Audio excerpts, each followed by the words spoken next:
Hi, my name is Bruce Rogers, and you are watching Western Reserve News. You are about to watch a review of last week's public meetings taped and posted on Western Reserve News. You'll be watching highlights of those meetings. So sit back, enjoy. Concern over a railroad crossing, and drones, and jobs, and water usage at a new power plant. These were all items discussed during the caucus session at the August 3rd Lordstown Council meeting.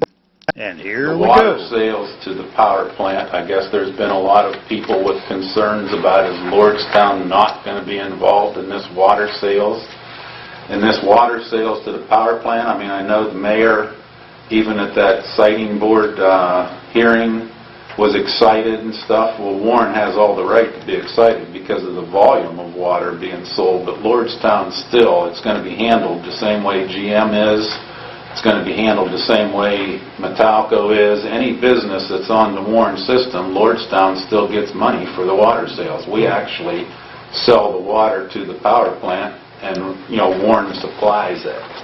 So Warren's excited because of the volume of water, the same as Niles is, because Lordstown's there's going to be a lot of water sales there, but Lordstown is involved in the Warren water going to that power plant.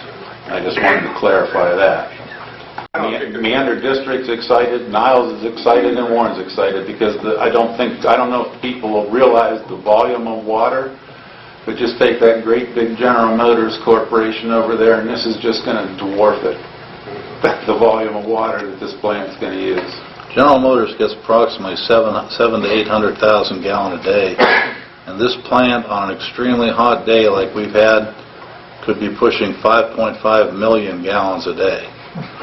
So, and all the water sales which take place in the village of Lordstown go through the Lordstown village, no matter who we purchase it from. Now, we are kind of blessed.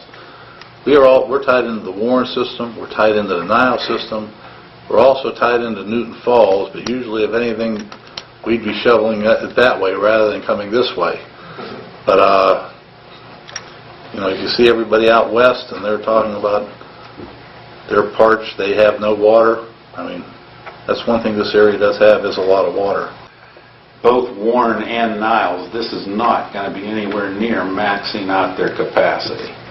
Yeah. Don't worry about the fact, well, will the residents start not have enough water? This is nowhere near their capacity because of all the businesses, the steel mills and everything that have shut down over the years. They're excited to get this back, and it's still a small part of the capacity that both of these water facilities have. Mayor Hill says that he was asked by a Stark County fireman if they have a policy about using drones. But to have drones flying over your house and everything, I kind of have a problem with that. I don't know if anybody else wants to comment on it, either not. The FAA is working on some defining regulations from them, I know that. Well, there's some kid in Connecticut put a gun on the drones far enough. Yeah, he owned the drone. So, due to changing times, we can't just sit back and rest on our laurels. We're going to have to be a little bit, stay on top of this, and if, resident calls any one of us, I'm sure we're all going to, at least bring it up for a discussion. Railroad crossing concerns brings a response from Lordstown solicitor. Okay, I have a couple things I'd like to bring up. I talked with the solicitor, and we've had some issues with, and it's been ongoing for years. And our CCX crossings at Salt Springs and Lintz Road. And I've given Paul a call today because this is one thing which, we've all been told it's out of our jurisdiction. One of these days we may be put in a pretty tight spot because of an ambulance call or a fire call or something like that. I know, Bill, you can see that from your house down there. Paul, if you'd like to, just give us a quick synopsis of what we discussed. Okay. The bottom line is that in 2010 we were asked the same question. In fact, March 8th of 2010, we were asked to write an opinion and give advice on the enforceability of Lordstown's blocked crossing ordinance. And that ordinance was attempted to be enforced because a train was stopped in the crossing. And I think we even cited some employees of the train, one of whom was Bob Hagan, who was I remember that. State rep at the time. And anyway, we do not have jurisdiction. The Ohio Revised Code and applicable federal laws gives jurisdiction to the Federal Railroad Administration, and we just don't have jurisdiction there. Now, at the end of it, I'm just going to read the end of this memo, and each of you should have received a copy today. We sent a copy to Bill, and you can ask him. It says, we did not find any regulatory avenues through which Lordstown may plead their case. However, our research did reveal several publications by federal agencies that address the specific concerns that Lordstown has about block crossings. And there's a 7-page, how many pages? It was 63 pages. 63 pages on the email that we sent you off of the federal website. So, I mean, if you really want to get into the nitty-gritty of this thing, you could look at that. They all suggest that the local community talk with the railroad to try to resolve the situation. The Federal Railroad Administration published a fact sheet in 2008 entitled Trains Blocking Highway Rail Grade Crossings that provides suggestions for operational changes that the railroad may make to resolve the issue, as well as some mitigation strategies for chronic grade crossing blockages. In September of 2006, the Federal Rail Administration issued a report entitled Impact of Blocked Crossings on Emergency Response Services. And our concern was that you couldn't get emergency response vehicles from one side of the village to the other if there was a train on the roadway where you would cross. It details several ways to handle Lordstown's problems. And if you focus in on pages 15 to 23 of the attachment, it will address those questions. So our recommendation is that either the Safety Committee or the entire council have the mayor invite someone from CSX. And it may not be someone local. You may have to go to a regional person that has more authority. And then do your homework in advance. So we could all do the homework in advance. I'd ask the police chief or the street superintendent to come up with a list, say in the last 2 years, how often this has occurred, what the nature of the blockage was, how long in duration it was if you have those records. And then meet with this person and say, this is a health and safety issue in our village. And we could also produce copies of that report. If they don't have it, they probably do, and just remind them of that. But short of that, if they are unresponsive, then I guess you could just try to embarrass them. Call a press conference the next time there's a train blocking a crossing, and have the police chief there and the fire chief and say, you know, these people on the other side of the tracks, if someone had a heart attack or something, we couldn't reach them. And you bring the cameras rolling, and you probably will get some response. The other thing is, it's an election season, and you could get some of these people who always show up at election, Republicans and Democrats, and show them the crossing. But we have no right of action as a village, nor does an individual citizen. This jurisdiction is preempted at the federal level. Berlin Township is going to save Berlin residents money this winter on gas. Dominion East Ohio sent notification that we can apply for new rates. Jody? Currently, I believe we're paying $3.97 per MCF for our gas. We had the opportunity to go and jump into a 6-month fixed plan. The rate right now was $3.57 in July. It has stayed the same. I'm thinking with cooler weather coming in September that maybe it'd be good to go ahead and jump on the bandwagon. Last year, over the winter months, we paid $4.97 per MCF, which is a significant savings because the variable rate is about $6 plus per MCF.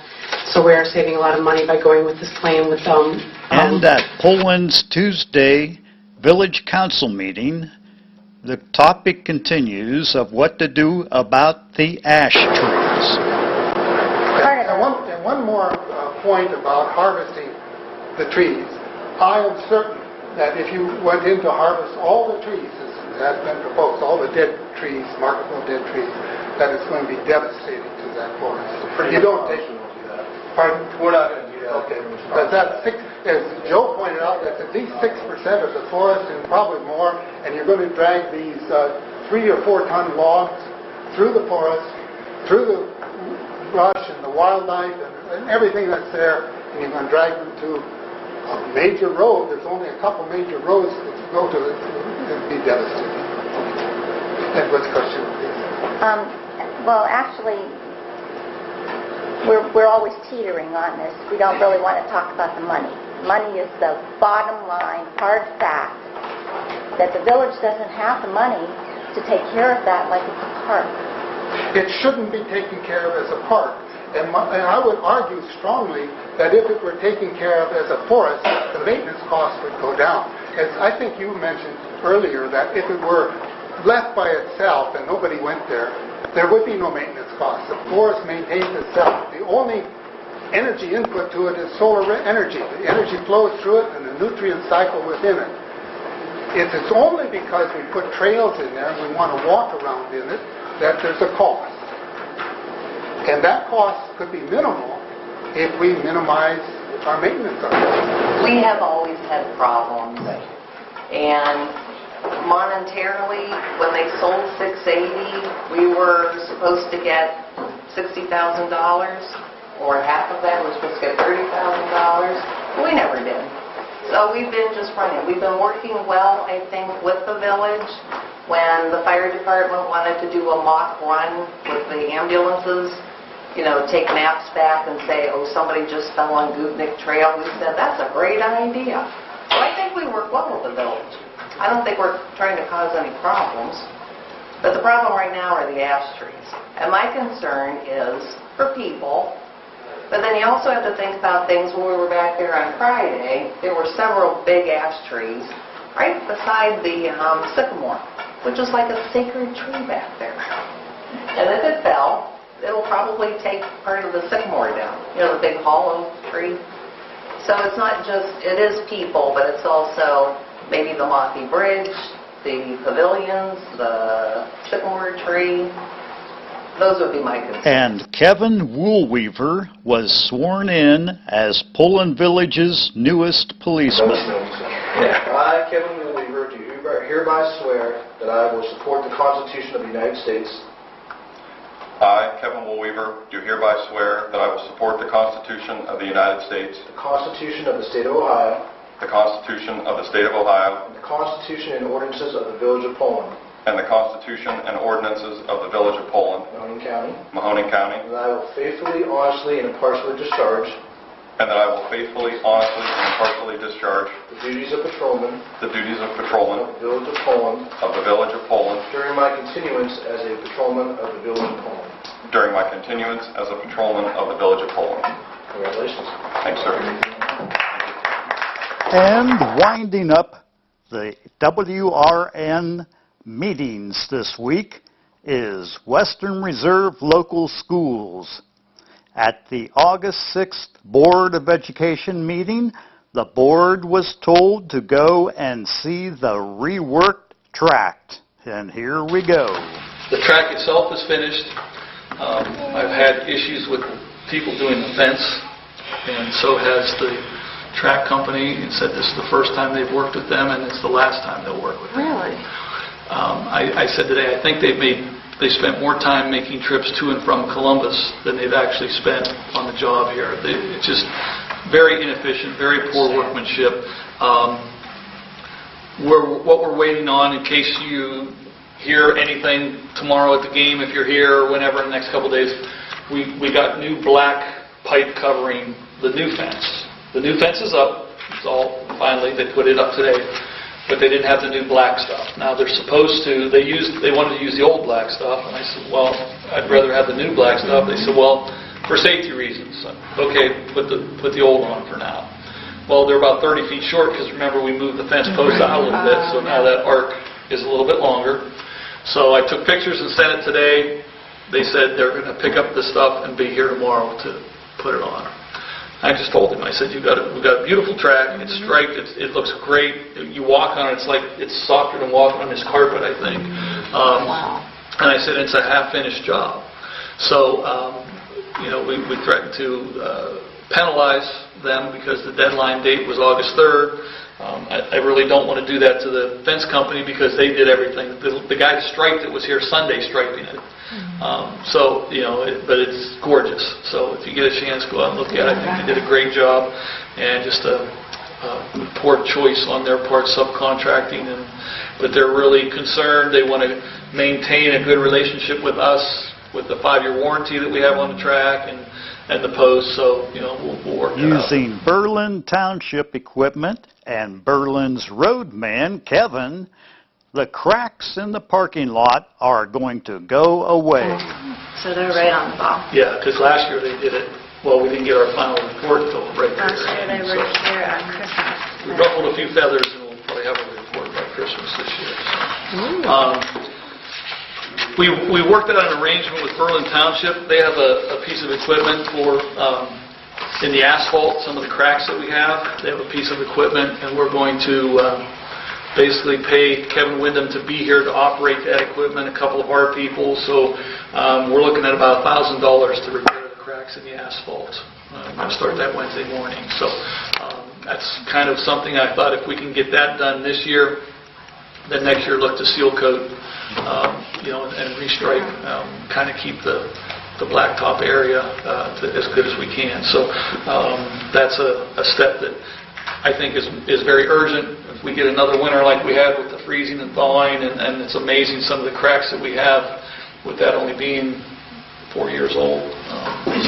So we're going to start that on Wednesday morning, and we'll use, and they wanted Kevin to be there with their equipment, which I understand, and then we'll use our guys to do it, and the material that's the township can give for us. So I think it was a good way to do it. We're figuring about 8 to 10 hours, maybe 12 hours to get it all done. So, and the board gave their approval to a new substitute teacher who is fluent in Spanish, French, and Arabic languages.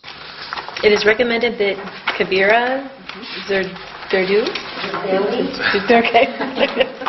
be added to the certified substitute list pending completion of all paperwork. Kabira is here. She is one that we talked about for the French position. She has graduated from YSU, and she speaks French, Spanish, and Arabic. Wow. She'll do her student teaching, and we're putting her on the substitute list because she has applied for her long-term sub license, so we can pay her as a sub. And we've already talked to university, and she'll be teaching French. Good. And middle school Spanish, possibly. Oh, nice. And looking forward to having her more than just as a student teacher for the first half of the year, and hopefully to even utilize her skills with the Arabic language and as that would be awesome. some way too. So I know she's very excited, and she's brought her family, and we're thrilled to have them. So I wanted to mention Great. that. Welcome. Yes. Exciting. Great. So moved. Second. Yeah. Mr. Halls? Yes. Mrs. Potts? Yes. Mrs. Powell? Yes. Mr. Benio? Yes. Mr. Blevins? Yes. Welcome. Congratulations. Yes. How do you say your name again? Kabira